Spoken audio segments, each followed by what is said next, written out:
ગઢપુરથી ગામ પીપળી આશરે 57 કિલોમીટરના અંતરે આવેલું છે. આ પીપળી ગામમાં લખમણ ઠક્કર નામે શ્રીહરિના વિશે હેતવાળા અનન્ય હરિભક્ત હતા.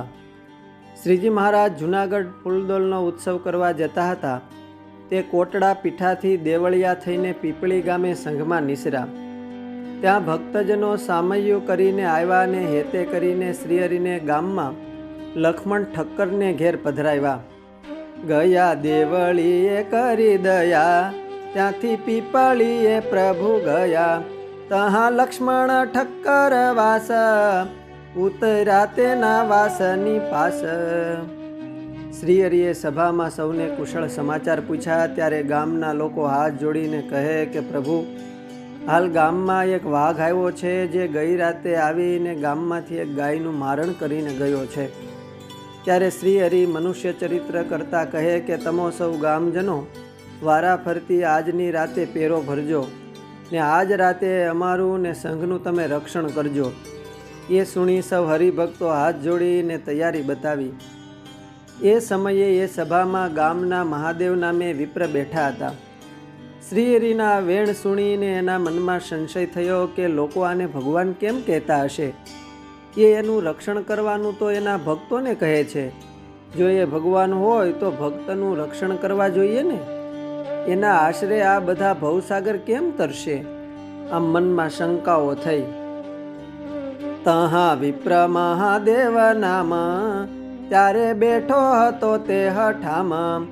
તેણે વેણ એવા સુણા જ્યારે, મનમાં સંશય થયો છે ત્યારે. જેનું રક્ષણ જનથી કરાય, ત્યારે તે પ્રભુ શું કહેવાય? એ શું મારું રક્ષણ કરશે?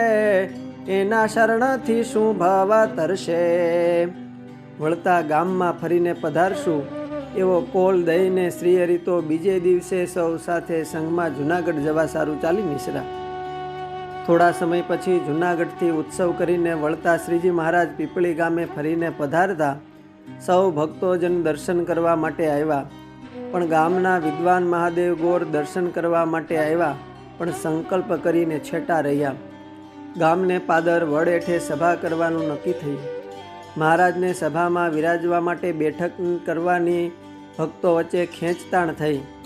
ગામના શેઠિયા હિમા ઠક્કર, વાઘજી ગોર બંને જણે સારા એકુકા નવા ઢોલિયા અને મશરૂના નવા ગાડલા ને નવા તકિયા લઈને ત્યાં વડ હેઠે બિછાવ્યા. તે સમયે મહાદેવ ગોરે પોતાનો જૂનો ખાટલો ને જૂની તળાઈ બંને ઢોલિયાની બાજુમાં પાથરીને સંકલ્પ કર્યો કે સ્વામિનારાયણ જો ભગવાન હોય તો આ સારા નવા ઢોલિયા મૂકીને મારા ખાટલા બેસશે. શ્રીજી મહારાજ પીપળી પધાર્યા. ભક્તોએ ગાજતે વાગતે સામૈયું કર્યું. ધામધૂમ સાથે સભા સ્થળે પધાર્યા. ત્યાં બેઠક માટે 3 ઢોલિયા જોયા. શ્રીજી મહારાજ નવા ઢોલિયા પર બેસવા સારું ભક્તોએ ઘણો આગ્રહ કરવા છતાં જૂના ખાટલા ઉપર વિરાજમાન થયા.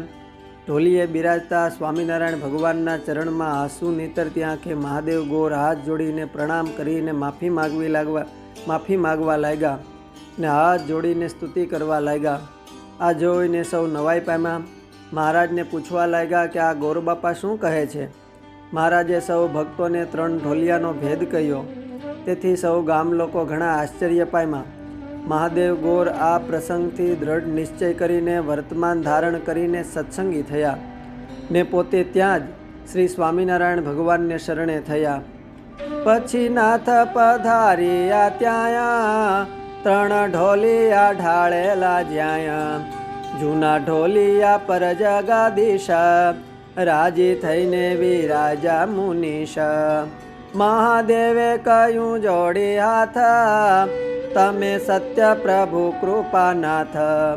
પણ દુસ્તર છે તવ માયા, ભવ બ્રહ્મા જેવા ભર માયા. હરિલામૃત કળશ 7 વિશ્રામ 14. નિષ્કુળાનંદ સ્વામીએ ભક્ત ચિંતામણી પ્રકરણ 115ની કડી 51માં આ પીપળીના ભક્તોને ચિંતવા લખ્યું છે કે ભક્ત ઠક્કર લખમણ મોનો, પ્રાગો ને વીરો ભક્ત પ્રભુનો. હરિજન હજુ મૂળી બાઈ, વસે ગામ પીપળી માઈ. અસ્તુ. જય સ્વામિનારાયણ. શ્રી ભક્ત ચિંતામણીના મુક્તોના ચિંતનમાંથી।